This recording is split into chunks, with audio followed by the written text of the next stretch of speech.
Welcome to जय में Kota 5 minute advance series. आज फिर मैं आप लोगों के लिए बहुत इंपॉर्टेंट क्वेश्चन लेके आया हूँ। ये क्वेश्चन बाइनोमियल थ्योरम का है। आओ अपन इसको डिस्कस करते हैं। सबसे पहले वही बात, आप प्लीज वीडियो को पॉज कीजिएगा और इस क्वेश्चन को सेल्फ ट्राई कीजिएगा। अगर बच्चों में इसके सॉल्यूशन की बात करता हूं तो देखो यहाँ पे क्या लिखा हुआ है।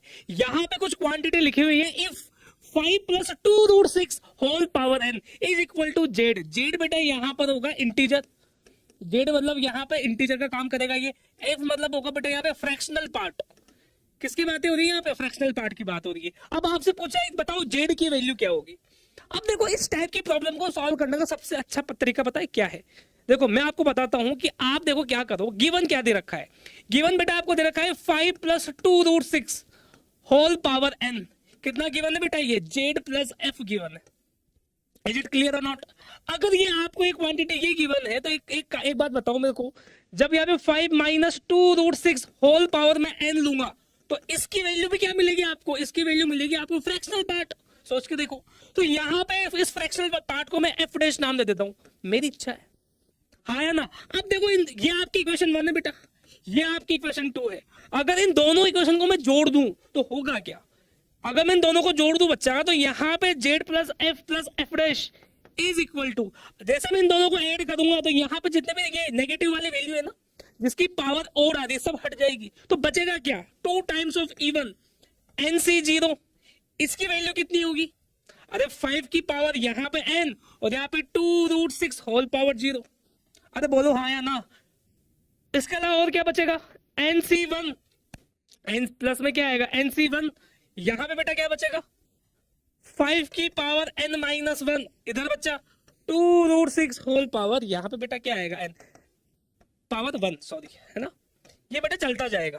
अगर आप इस चीज को ध्यान से देखते हो, अगर आप इस क्वांटिटी को ध्यान से देखते हो बेटा, तो ये एक इंटीजर है। This part is integer. ये क्या है बेटा? एक इंटीजर है। तो यहां से आपको एक चीज समझ में आई। क्या समझ में आया? यहां से देखो अपन डिस्कस करते हैं। समझ में ये है भाई कि यहाँ पे जेड प्लस एफ डैश ये क्या निकला बेटा? ये एक इंटीजर निकला। यहां तक मेरी बात समझ में आई? ये वैल्यू किसके इक्वल है बेटा? ये वैल्यू इंटीजर के इक्वल है। तो यहाँ पे आपको पता होना चाहिए बेटा, अगर यहाँ पे जेड एक इंटीजर है, ये एक इंटीजर है, तो इस वैल्यू को क्या होना पड़ेगा? तो बेटा इस वैल्यू को भी बेटा इंटीजर होना पड़ेगा। आप मेरी बात समझ पा रहे हैं? तो इस वैल्यू को भी क्या होना पड़ेगा बेटा? इंटीजर होना पड़ेगा। अब आपको पता है कि जो आपका फ्रैक्शनल पार्ट है वो 0 और 1 के बीच में होता है। बेसिक बात जो आपको पता होनी चाहिए। अगर आपका f 0 और 1 के बीच में है, अगर आपका f 0 और 1 के बीच में है, तो मेरे को एक चीज बताओ, जो आपका f डैश होगा वो भी बेटा 0 और 1 के बीच में होगा।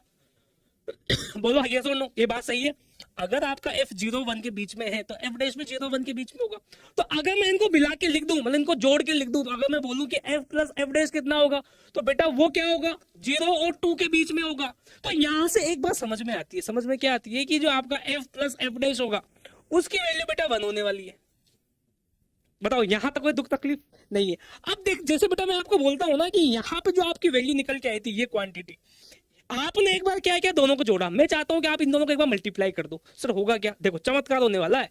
तो यहाँ पे 5 + 2√6 होल पावर n मल्टीप्लाई करना है बेटा। 5 - 2√6 whole power n। Pen change कर लो फटाफट से आप लोगों के लिए। तो बेटा यहाँ पे क्या आएगा? जेड प्लस एफ मल्टीप्लाई में एफ डैश। यहां तक कोई समस्या नहीं है? सर बात समझ में आ रही? जैसे बेटा इन दोनों को मल्टीप्लाई किया तो यहाँ पे मिला 1। इसका मतलब आप क्या समझे? इसका मतलब आप क्या समझे कि जेड प्लस एफ और एफ डैश इसकी वैल्यू किसके इक्वल है बेटा? 1 के इक्वल है। अगर इसकी वैल्यू 1 के इक्वल है तो यहां से देखो बच्चा, यहां से देखो जेड प्लस एफ कितना आएगा? 1/f डैश आएगा। अगर ये 1/f डैश आ गया तो यहां से एक बार बताओ जेड की वैल्यू कितनी आ रही है? जेड की वैल्यू आएगी 1/f डैश माइनस का f। ये बात समझ में आई? अब देखो f डैश की वैल्यू यहां से निकालो। f डैश की वैल्यू कितनी आएगी? f डैश की वैल्यू आएगी 1 - f।